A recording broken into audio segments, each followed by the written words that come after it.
संस्कृत भाषा शिक्षण में आप सबका हार्दिक स्वागत। पूर्व पाठ में हमने वर्णवाचक शब्दों के बारे में विशेष जानकारी प्राप्त की थी।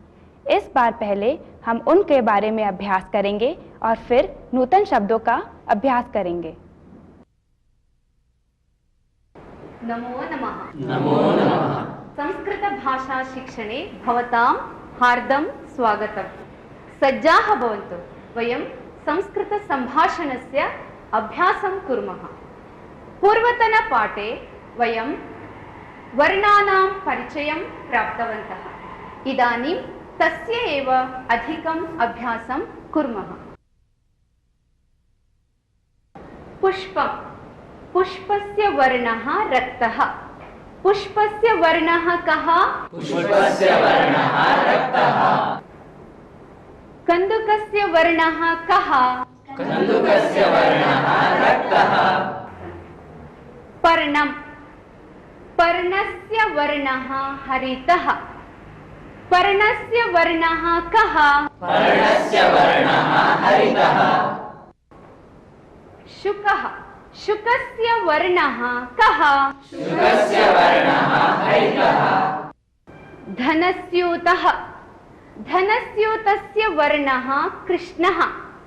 धनस्यूतस्य वर्णः कः? धनस्यूतस्य वर्णः कृष्णः। काकः, काकस्य वर्णः कृष्णः। काकस्य वर्णः कः? काकस्य वर्णः कृष्णः। पत्रं, पत्रस्य वर्णः कः?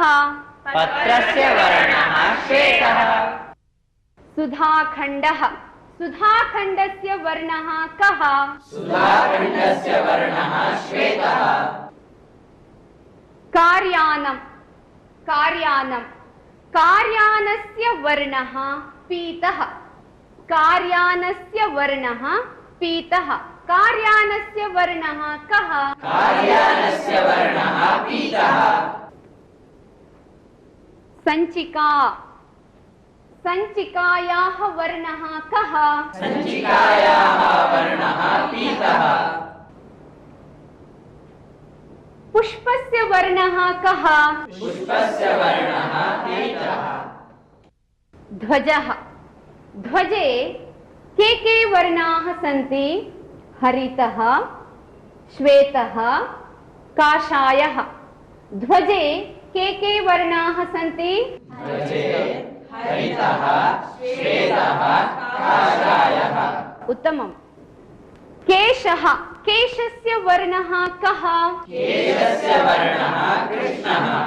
भवत्याः शाटिकायाः वर्णः कः? मम शाटिकायाः वर्णः नीलः। भवत्याः शाटिकायाः वर्णः कः? मम शाटिकायाः वर्णः कृष्णः। उत्तमम्। तस्याः शाटिकायाः वर्णः कः? एतस्याः शाटिकायाः वर्णः हरितः। भवत्याः शाटिकायाः वर्णः कः? मम शाटिकायाः वर्णः रक्तः। आकाशस्य वर्णः कः? आकाशस्य वर्णः नीलः। एवं वर्णाः सन्ति। प्रधानतया एते वर्णाः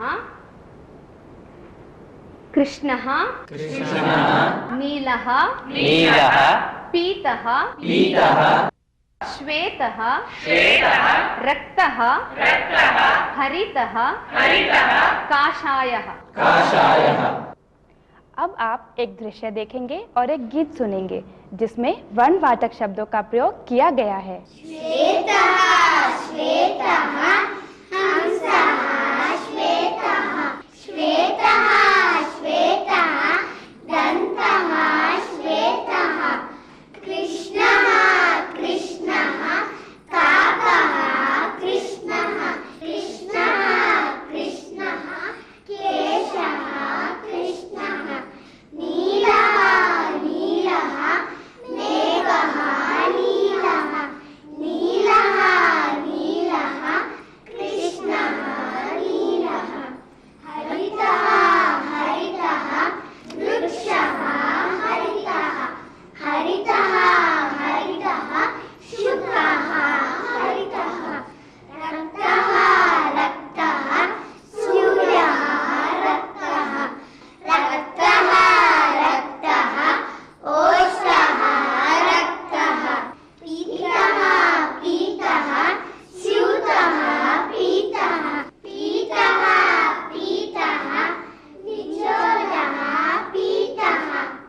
वयं पूर्वतनपाठे ईदृश तादृश कीदृश इत्येतेषां शब्दानाम् अभ्यासं कृतवन्तः।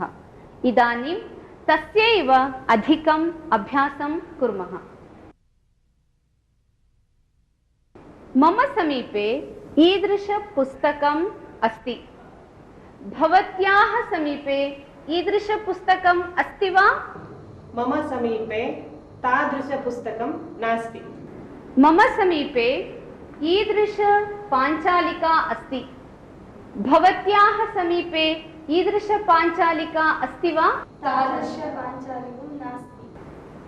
मम समीपे ईदृशक्रीडनकम् अस्ति।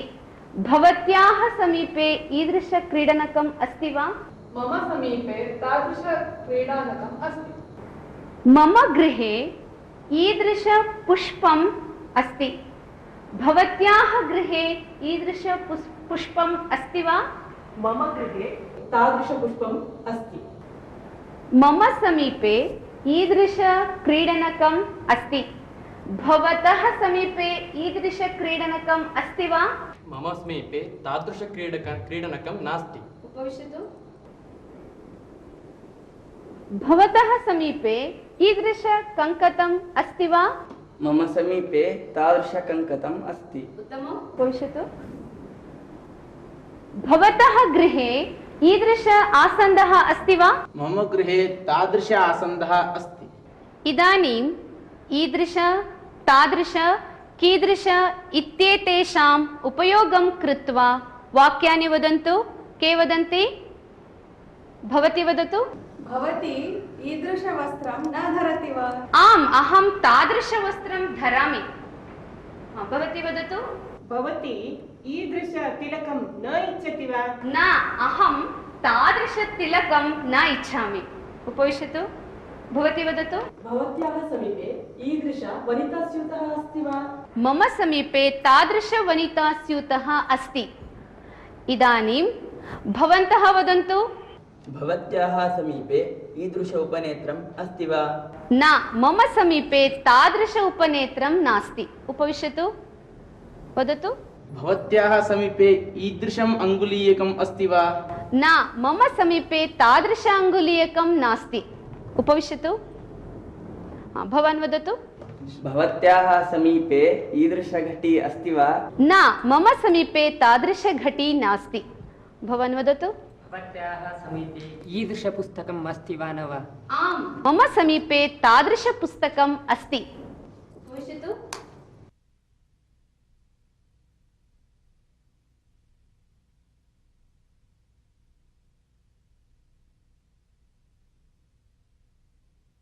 लेखनी अस्ति किन्तु न लिखति।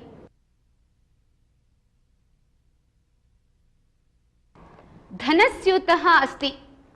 धनस्यूतः अस्ति किन्तु धनं नास्ति। उपनेत्रम् अस्ति किन्तु न धरामि। वाहनस्य कुञ्चिका अस्ति किन्तु न ददामि। लेखनी अस्ति किन्तु न लिखति। वाहनस्य कुञ्चिका अस्ति किन्तु न ददामि। इदानीम् अहं वाक्यद्वयं वदामि। भवन्तः किन्तु योजयित्वा पुनः वदन्तु। यथा विद्युत् अस्ति दूरदर्शनं कार्यं न करोति। विद्युत् अस्ति किन्तु दूरदर्शनं कार्यं न करोति। पिपासा अस्ति सः जलं न पिबति। पिपासा अस्ति किन्तु सः जलं न पिबति। धनिकस्य समीपे बहु धनम् अस्ति, दानं न करोति। धनिकस्य समीपे बहु धनम् अस्ति किन्तु दानं न करोति।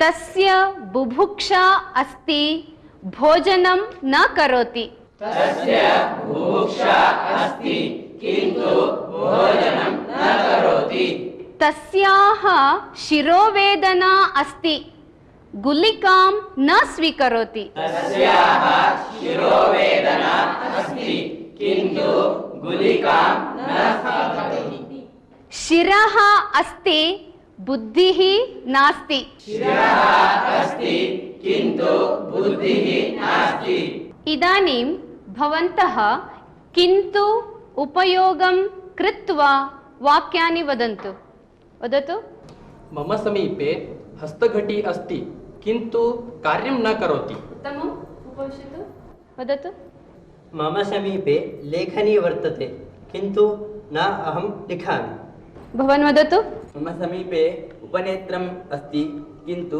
अहं द्रष्टुं न शक्नोमि उपविशतु भवान् वदतु मम समीपे कर्णकुण्डलम् अस्ति किन्तु न धरामि उत्तमम् उपविशतु वदतु मम इदानीं पिपासा भवति किन्तु न पिबामि उत्तमम् भवान् वदतु मम गृहे दूरदर्शनम् अस्ति किन्तु अहं न पश्यामि भवान् वदतु मम समीपे यानम् अस्ति किन्तु न चलति उत्तमम् भवान् वदतु संस्कृतम् अतिसरलं वर्तते किन्तु सर्वे जनाः न वदन्ति उत्तमं भवती वदतु अहं दानं कर्तुम् इच्छामि किन्तु धनं नास्ति उत्तमं भवती वदतु अत्र कृष्णफलकम् अस्ति किन्तु मम गृहे नास्ति उत्तमं भवती वदतु मम पुत्री बुद्धिमती अस्ति किन्तु सम्यक् अध्ययनं न करोति उत्तमम् उपविशतु भवती वदतु मम गृहे व्यजनम् अस्ति किन्तु न बृहत् अस्माकं देशे जनसंख्या अधिका अस्ति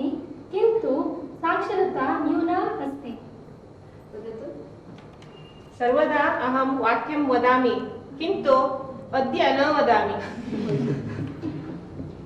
संस्कृतमेव सम्भाषणं कर्तुम् इच्छामि किन्तु न शक्नोमि लेकिन इस अर्थ में किंतु अव्यय का प्रयोग किया जाता है। पुस्तकं पुस्तकं बृहत् अस्ति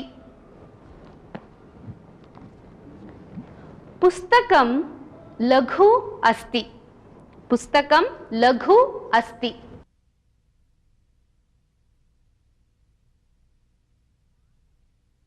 यानं बृहत् अस्ति यानं लघु अस्ति यानं कथम् अस्ति यानं लघु अस्ति पर्णं बृहत् अस्ति पर्णं बृहत् अस्ति पर्णं लघु अस्ति पर्णं कथम् अस्ति पर्णं बृहत् अस्ति भावचित्रं कथम् अस्ति भावचित्रं बृहत् अस्ति भावचित्रं कथम् अस्ति भावचित्रं लघु अस्ति कन्दुकं कथम् अस्ति कन्दुकं बृहत् अस्ति कन्दुकं कथम् अस्ति कन्दुकं लघु अस्ति पात्रं बृहत् अस्ति वा लघु अस्ति वा पात्रं बृहत् अस्ति पात्रं कथम् अस्ति पात्रं लघु अस्ति उत्तमम् बेङ्गळूरुनगरं बृहत् अस्ति विधानसौधं बृहत् अस्ति मम गृहं लघु अस्ति कल्कत्तानगरं बृहत् अस्ति सूरत् नगरं लघु अस्ति इदानीं भवन्तः लघु बृहत् उपयोगं कृत्वा वाक्यानि रचयन्तु वदतु अक्षरभवनं बृहत् अस्ति मम गृहं लघु अस्ति भवन्तः वदन्तु महाभारतं बृहत् अस्ति मम मुखं लघु अस्ति भारतस्य सेना अत्यन्तं बृहत् अस्ति क्रीडाङ्गणं बृहत् अस्ति मम शिखा बृहत् अस्ति अस्य शिखा लघु अस्ति उत्तमम् विद्यापीठं बृहत् अस्ति अस्य शरीरं बृहत् अस्ति गजस्य शरीरं बृहत् अस्ति।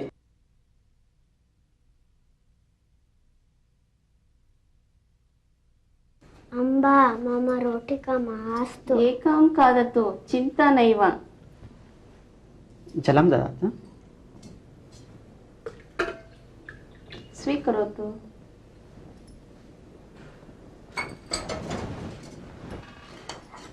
व्यञ्जनं परिवेशयामि।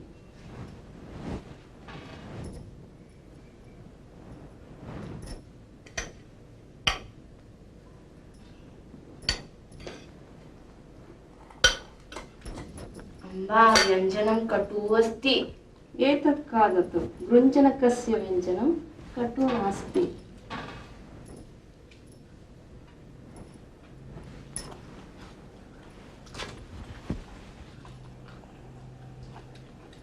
खादन्तु, सावधानेन खादन्तु। भवती अपि खादतु। न, अनन्तरं खादामि। अस्तु।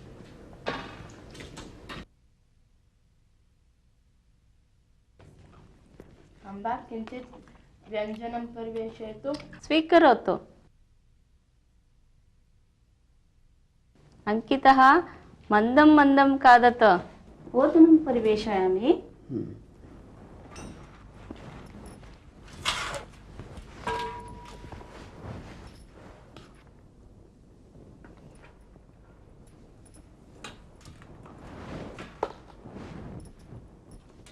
सारं परिवेशयामि वा? मम सारं परिवेशयतु। मम अपि सारः। लवणं परिवेशयामि वा? किञ्चित् परिवेशयतु। स्वीकरोतु। किञ्चित् अवलेहं परिवेशयतु। स्वीकरोतु। मह्यमपि परिवेशयतु।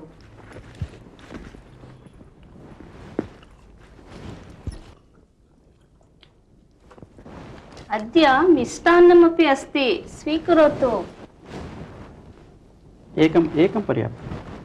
भवान् अपि स्वीकरोतु। अस्तु। सावधानेन खादतु।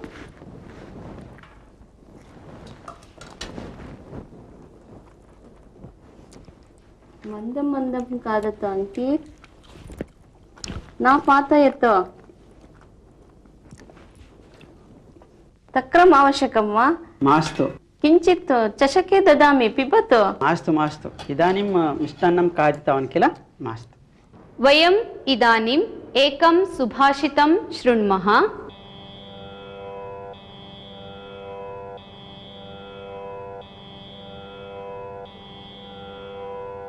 चिन्तनीया हि विपदाम् आदावेव प्रतिक्रिया न कूपखननं युक्तं प्रदीप्ते वह्निना गृहे चिन्तनीया हि विपदाम् आदावेव प्रतिक्रिया न कूपखननं युक्तं प्रदीप्ते वह्निना गृहे प्रदीप्ते वह्निना गृहे प्रदीप्ते वह्निना गृहे। सुभाषितस्य अर्थः एवम् अस्ति।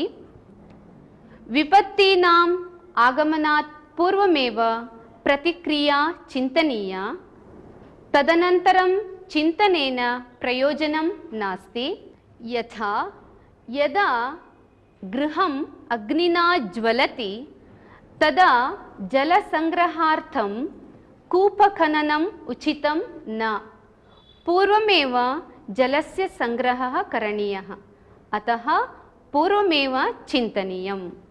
इसका अर्थ यह है, विपत्ति के आने से पहले प्रतिक्रिया का चिंतन कर लेना चाहिए, क्योंकि घर में आग लग जाने पर कुआं खोदना उचित नहीं है। अहम् इदानीम् एकां कथां वदामि। भवन्तः सावधानेन शृण्वन्तु। कस्मिंश्चित् अरण्ये कश्चन व्याधः आसीत्। सः प्रतिदिनं मृगयां कृत्वा प्राणिनां मांसं चर्म च विक्रीय जीवनं करोति स्म। एकदा सः अरण्यं गतवान्। तत्र मार्गभ्रष्टः अभवत्। तदा इतस्ततः अटने एव सायङ्कालः जातः।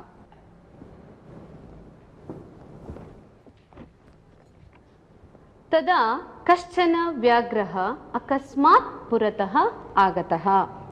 सः व्याधस्य मार्गम् अवरुद्धवान्।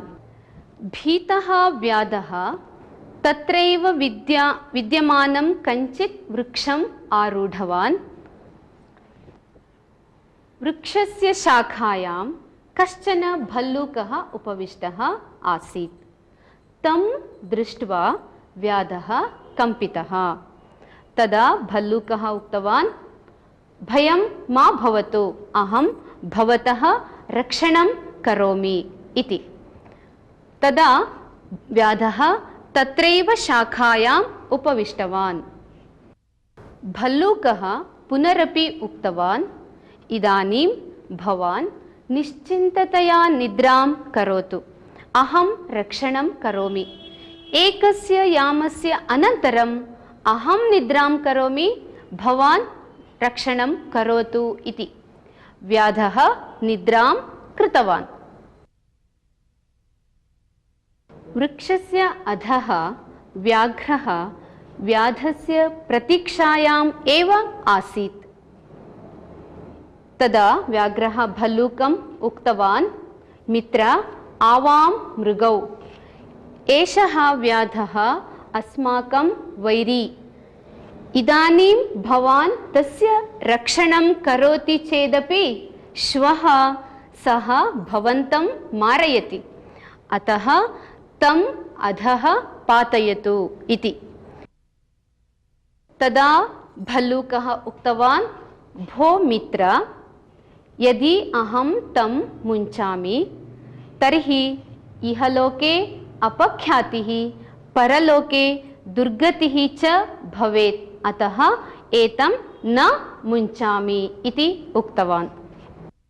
कश्चन कालः अतीतः। व्याधः जागरितवान्। भल्लूकः निद्रां कृतवान्। तदा व्याघ्रः उक्तवान्, भवतः शत्रु अस्ति भल्लूकः, अतः तस्य जागरणात् पूर्वम् एव तम् अधः पातयतु इति। तदा व्याधः निद्रामग्नं भल्लूकम् अधः पातितवान्। पातनसमये जागरितः भल्लूकः काञ्चित् शाखाम् अवलम्ब्य वृक्षं यथापूर्वम् आरूढवान्। तदा पुनः स्वस्थानं गत्वा उपविष्टवान्। तं दृष्ट्वा व्याधः कम्पितः अभवत्। तदा व्याघ्रः भल्लूकम् उक्तवान्, भवान् एतस्य रक्षणं करोति चेदपि भवन्तं मारयितुं सः उद्युक्तः, अतः एतम् अधः पातयतु इति। तदा भल्लूकः समाधानेन उक्तवान्, मित्र, दुर्जनेभ्यः अपकारिभ्यः च विवेकिनः न कुप्येयुः। अपकारिभ्यः उपकारः करणीयः इति नीतिः अस्ति, अतः अहम् एनं न मुञ्चामि इति। बहुधा व्याघ्रेण प्रार्थितः चेदपि भल्लूकः व्याधं प्रभातपर्यन्तं रक्षितवान्। एवं भल्लूकः दुर्जने अपि व्याधे औदार्यं दर्शितवान्। कथायाः अर्थं ज्ञातवन्तः किल? धन्यवादः। नमो नमः।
संस्कृत भाषा शिक्षण में आप सबका हार्दिक स्वागत है। पूर्व पाठ में हमने किंतु इस अव्यय के बारे में जान लिया। इस पाठ में उसका स्मरण करके आगे बढ़ेंगे। नमो नमः। संस्कृत भाषा शिक्षणे भवतां सर्वेषां हार्दं स्वागतम्। पूर्वतन पाठे वयं किन्तु इति अव्ययस्य अभ्यासं कृतवन्तः। तस्य पुनस्मरणं कुर्मः।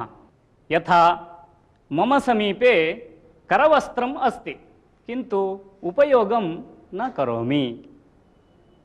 द्वितीयवाक्यं वदामि।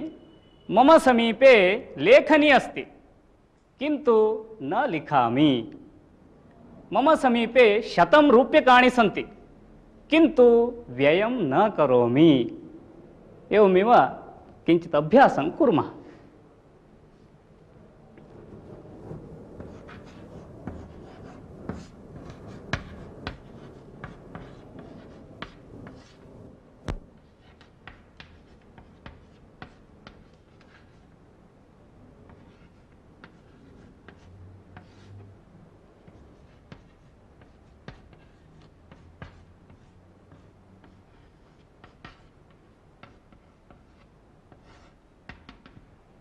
अत्र एकं वाक्यम् अस्ति। मम समीपे बहु धनम् अस्ति किन्तु एतस्य अग्रे भवन्तः वदन्ति। उदाहरणार्थं मम समीपे बहु धनम् अस्ति किन्तु अहं बहिः न प्रकटयामि। वदन्ति वा? क्रमशः वदन्तु। मम समीपे बहु धनम् अस्ति किन्तु वित्तकोशे न स्थापयामि। मम समीपे बहु धनम् अस्ति किन्तु अपव्ययं न करोमि। मम समीपे बहु धनम् अस्ति किन्तु वाहनं न क्रीणामि। उत्तमम्। मम समीपे बहु धनम् अस्ति किन्तु अहं दुष्टेभ्यः न ददामि। उत्तमम्। मम समीपे बहु धनम् अस्ति किन्तु भोगं न करोमि। मम समीपे बहु धनम् अस्ति किन्तु वितरणं न करोमि। मम समीपे बहु धनम् अस्ति किन्तु मनश्शान्तिः नास्ति। मम समीपे बहु धनम् अस्ति किन्तु न दर्शयामि। मम समीपे बहु धनम् अस्ति किन्तु अन्येभ्यः न ददामि।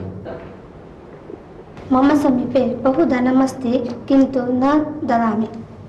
मम समीपे बहु धनम् अस्ति किन्तु अपात्राय दानं न करोमि। पात्राय दानं न करोमि। मम समीपे बहु धनम् अस्ति किन्तु वित्तकोशे स्थापयितुं न इच्छामि। मम समीपे बहु धनम् अस्ति किन्तु अहं दानं न करोमि। मम समीपे बहु धनम् अस्ति किन्तु अहं सर्वं न ददामि। इदानीं किन्तु इति उपयोगं कृत्वा विविधानि वाक्यानि वदन्ति वा? मम समीपे बहु कङ्कणानि सन्ति अहं न धरामि। किन्तु इति उपयोगं कृत्वा वदतु। मम समीपे बहु कङ्कणानि सन्ति किन्तु अहं न धरामि। मम अत्यन्तं बुभुक्षा अस्ति किन्तु भोजनं न रोचते। यानम् अत्रैव अस्ति किन्तु अहं पादाभ्याम् एव अटामि। पण्डितस्य अधिकज्ञानम् अस्ति किन्तु उपयोगं न करोति। अद्य विद्यालयः अस्ति किन्तु अहं विद्यालयं न गतवान्। परीक्षा समीता अस्ति किन्तु पठनं न समाप्तम्। कृष्णः सम्यक् पठति किन्तु तस्य अहङ्कारः नास्ति। कः? कृष्णः। अद्य वृष्टिः अस्ति किन्तु बालः छत्रं न नयति। अहं मधुरं बहु इच्छामि किन्तु आरोग्यं सम्यक् नास्ति। अहं मधुरं बहु इच्छामि किन्तु आरोग्यं सम्यक् नास्ति। वदतु। अहं मधुरं बहु इच्छामि किन्तु आरोग्यं सम्यक् नास्ति। मम समीपे बहु साहित्यपुस्तकानि सन्ति किन्तु पठितुं समयः नास्ति। गोपालस्य शिरः अस्ति किन्तु बुद्धिः नास्ति। अहं पायसं खादितुम् इष्टवती किन्तु अम्ब न दत्तवती। देवालयः मम गृहे समीपे अस्ति। गृहस्य समीपे अस्ति। देवालयः मम गृहस्य समीपे अस्ति किन्तु अहं प्रतिदिनं न गच्छामि। मम समीपे पुस्तकम् अस्ति किन्तु अहं सर्वं न पठामि। श्रीमन् अन्तः आगच्छामि वा? आगच्छतु आगच्छतु। इदानीं एकस्य नूतन पाठ्यांशस्य अभ्यासं कुर्मः। एतत् किं फलम्? उत्तमम्। एषा का?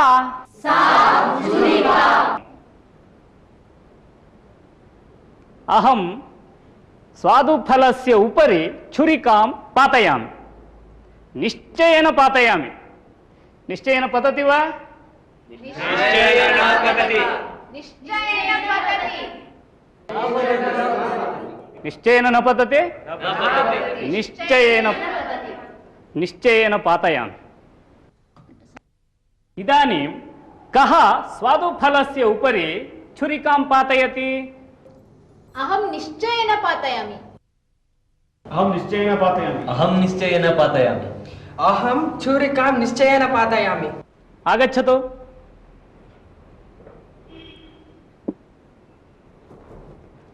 सः प्रायशः न पातयति। अहं निश्चयेन पातयामि। अहम् उक्तवान् किल, भवान् निश्चयेन न पातयति इति। गच्छतु।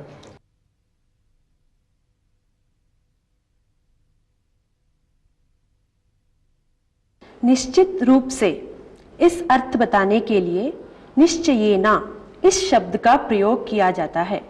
जैसे अहम निश्चयेन मंत्री भविष्यामि। अहम निश्चयेन सत्कार्यं करोमि। एतादृशवाक्यानि वदन्ति वा? अहं निश्चयेन अकार्यं न करोमि। अहं निश्चयेन विज्ञानी भविष्यामि। अहं निश्चयेन भविष्ये संस्कृतं पाठयामि। उत्तमम्। अहं निश्चयेन देवालयं गच्छामि। अहं निश्चयेन संस्कृताध्ययनं करोमि। संस्कृताध्ययनं करोमि। संस्कृताध्ययनं करोमि। अहं निश्चयेन समाजसेवां करोमि। अहं निश्चयेन पुस्तकं पठामि। अहं निश्चयेन भारत इतिहासं जानामि। उत्तमम्। अहं निश्चयेन संस्कृतकार्यं करोमि। अहं निश्चयेन स्नानं करोमि। अहं निश्चयेन सेवाकार्यं करोमि। अहं निश्चयेन दन्तचोरवीरप्पन् गृह्णामि। अहं निश्चयेन संस्कृतेन सम्भाषणं करोमि। अहं निश्चयेन सेवाकार्यं करोमि। भानुवासरे अहं निश्चयेन चित्रमन्दिरं गच्छामि। अहं निश्चयेन अद्य निद्रां करोमि। अद्य कक्षां प्रति वारुणी विलम्बेन आगतवती। तस्य कारणं वयम् ऊहित्वा वदामः। प्रायशः इति उपयोगं कृत्वा वाक्यं वदामः। वदन्ति वा? सा प्रायशः चलनचित्रं गतवती आसीत्। प्रायशः सा भूरिभोजनं कृत्वा निद्रां कृतवती। प्रायशः मार्गे वाहनसम्मर्दः आसीत्। प्रायशः सा देवालयं गतवती। प्रायशः सा विस्मृतवती। प्रायशः सा अस्वस्था आसीत्। प्रायशः तस्यै वाहनं न लब्धम्। प्रायशः सा क्रीडामग्ना आसीत्। इदानीं वारुणी एव कारणं वदति। वारुणी भगिनी, किमर्थं विलम्बेन आगतवती? अहं ग्रन्थालयं गतवती आसम्, अतः अहं विलम्बेन आगतवती। इदानीं प्रायशः इति उपयुज्य वाक्यानि वदामः। वदन्ति वा? प्रायशः अहम् अद्य आपणं गच्छामि। प्रायशः मम सखी श्वः दूरवाणीं करिष्यति। प्रायशः श्वः एषा चन्द्रलोकं गमिष्यति। प्रायशः अहं श्वः देवालयं गमिष्यामि। प्रायशः सः निद्रां करोति। प्रायशः अहं सैनिकः भविष्यामि। प्रायशः आगामिमासे अहं विदेशं गमिष्यामि। उत्तमम्। प्रायशः भारतीयः शान्तिप्रियः। उत्तमम्। प्रायशः सः प्रथमस्थानं प्राप्नोति। उत्तमम्। प्रायशः अद्य वृष्टिः भविष्यति। प्रायशः अहं सायंकाले चित्रमन्दिरं गच्छामि। जब उत्तर बताने वाले को संदेह रहता है तब वह प्रायशः शब्द का प्रयोग करता है। एतद्विषये पुनः अन्यमेकम् अभ्यासं कुर्मः। अहं कृष्णफलके चित्रलेखनस्य आरम्भं करोमि। एकां रेखां लिखामि अथवा किञ्चित् वर्धयामि। तदा भवन्तः वाक्यानि वदन्ति। अहं किं लिखामि इति। अस्तु वा? तत्र निश्चयेन प्रायशः इति शब्दं भवन्तः योजयन्तु।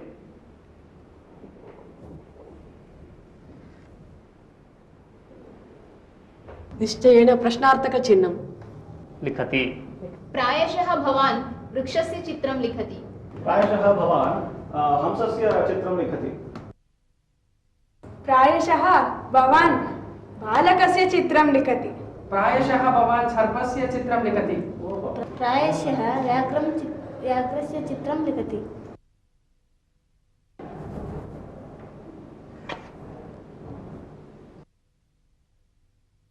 कः वदति? प्रायशः भवान् भवतः पत्न्याः चित्रं लिखति। प्रायशः भवान् पत्रिकायाः चित्रं लिखति। अस्तु, पुनः किञ्चित् साहाय्यं करोमि।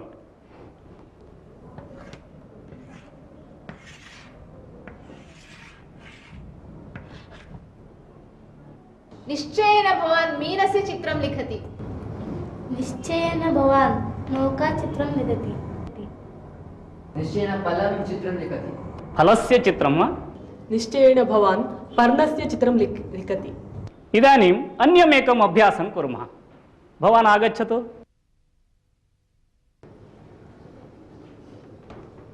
एषः जीवने अग्रे कः भविष्यति इति ऊहां कुर्वन्तु। वाक्यं वदन्तु। वाक्ये निश्चयेन अथवा प्रायशः द्वयोर्मध्ये एकं शब्दं योजयित्वा वाक्यं वदन्तु। सः निश्चयेन शिक्षकः भविष्यति। सः निश्चयेन नटः भविष्यति। सः निश्चयेन चोरः भविष्यति। सः निश्चयेन सैनिकः भविष्यति। सः निश्चयेन वैद्यः भविष्यति। सः निश्चयेन विज्ञानी भविष्यति। सः प्रायशः विद्वान् भविष्यति। सः प्रायशः विमानचालकः भविष्यति। सः निश्चयेन वेदपण्डितः भविष्यति। सः निश्चयेन विदेशप्रयाणं गमिष्यति। करिष्यति। पुनः वदतु। सः निश्चयेन विदेशप्रयाणं करिष्यति। सः निश्चयेन तन्त्रज्ञानी भविष्यति। सः प्रायशः भोजनप्रियः भविष्यति। सः निश्चयेन मूर्खः भविष्यति। एषः प्रायशः विदूषकः भविष्यति। भवान् कः भविष्यति? अहं निश्चयेन विद्यालयस्य संस्थापकः भविष्यामि। उत्तमम् उत्तमम्। उपविशतु। एतत् पुस्तकं, लघुपुस्तकम्। एतस्य पुस्तकस्य अपेक्षया एतत् पुस्तकं बृहत् अस्ति। एतस्य अपेक्षया एतत् पुस्तकं बृहत् अस्ति। एतस्य पुस्तकस्य अपेक्षया एतत् पुस्तकं बृहत् अस्ति। एतस्य पुस्तकस्य अपेक्षया एतत् पुस्तकं बृहत् अस्ति।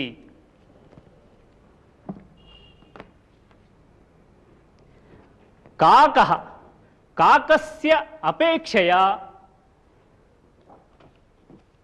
शुकः सुन्दरः अस्ति। काकस्य अपेक्षया शुकः सुन्दरः अस्ति।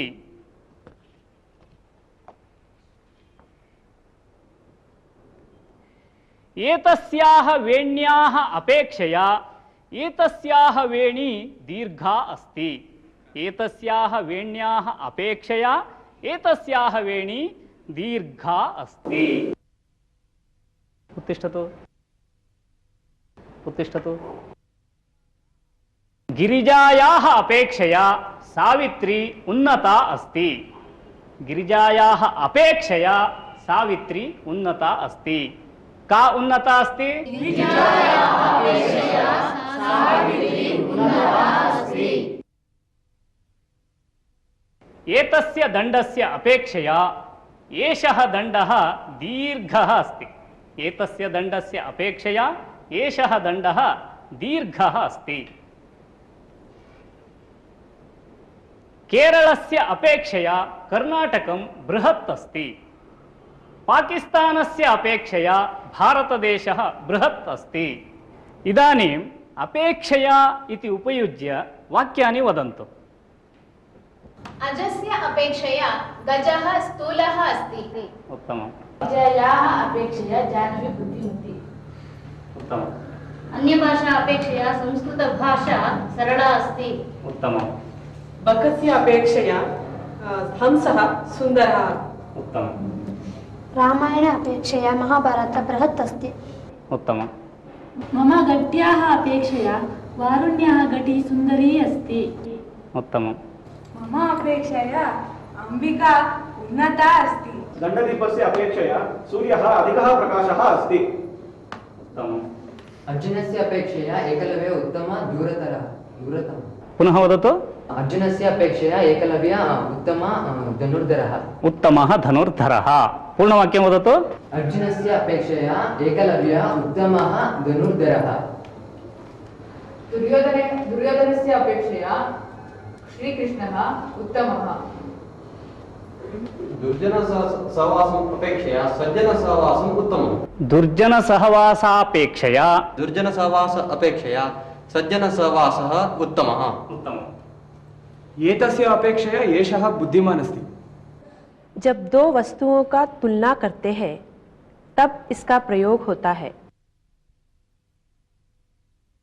अब आप एक दृश्य देखिए जिसका संभाषण में अपेक्षया इस शब्द का बार बार प्रयोग किया गया है।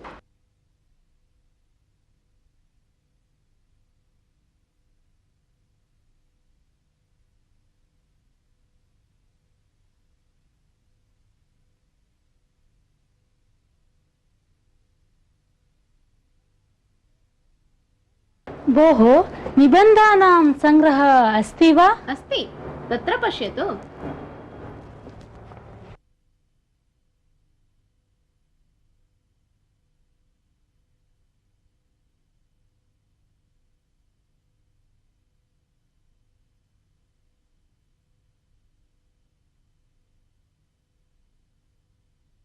एतस्य अपेक्षया बृहत् पुस्तकं नास्ति वा? किमर्थम्? विश्वविद्यालये निबन्धस्पर्धा अस्ति, तदर्थम् अधिकविषयसङ्ग्रहः करणीयः अस्ति। तथा वा? आगच्छतु, ददामि।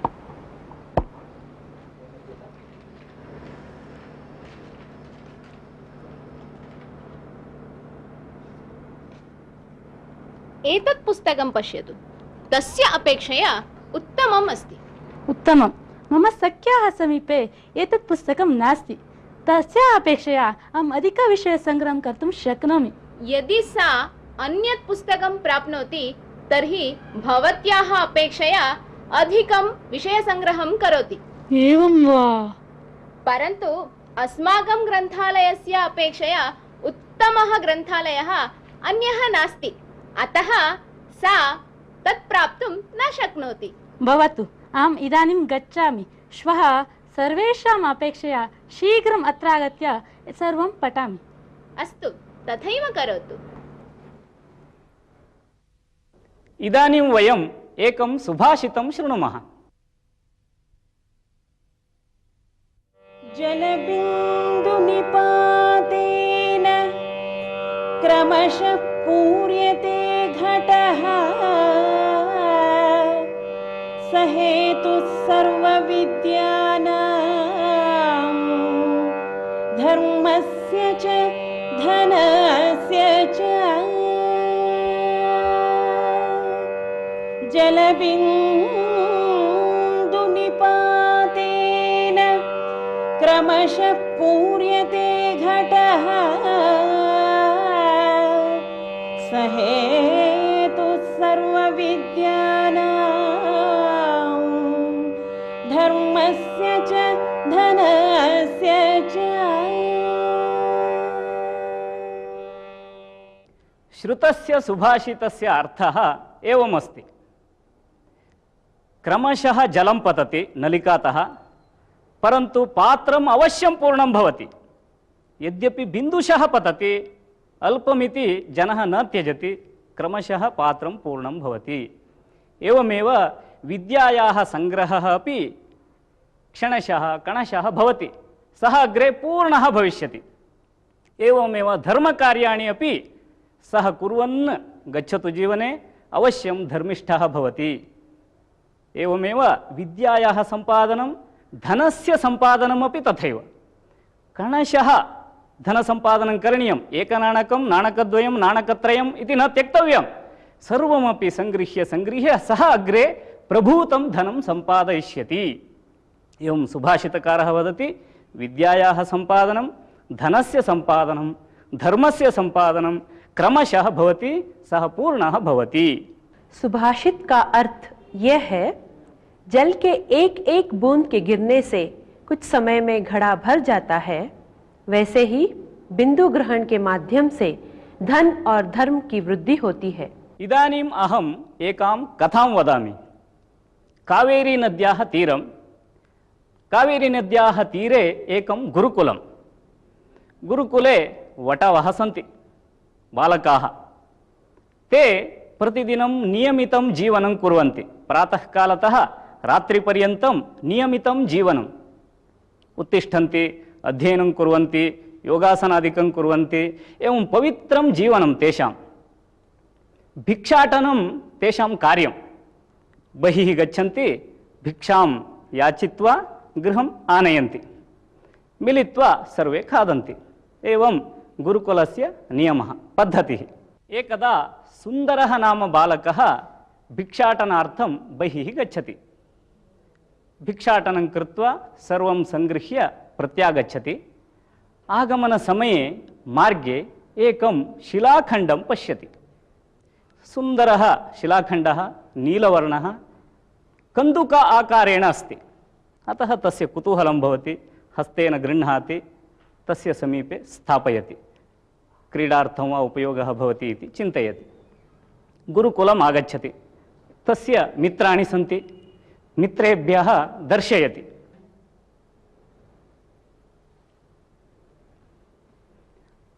बालकाः शिलाखण्डं गृहीत्वा क्रीडन्ति। एवं प्रतिदिनं सायङ्काले शिलाखण्डं गृहीत्वा क्रीडन्ति।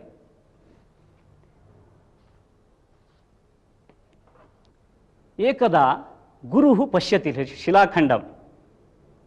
सः सुन्दरम् आहूय पृच्छति, हे सुन्दर, एतं शिलाखण्डं भवान् प्राप्तवान्, परन्तु एतेन शिलाखण्डेन इतः परं भवान् न क्रीडतु, अन्येन शिलाखण्डेन क्रीडतु।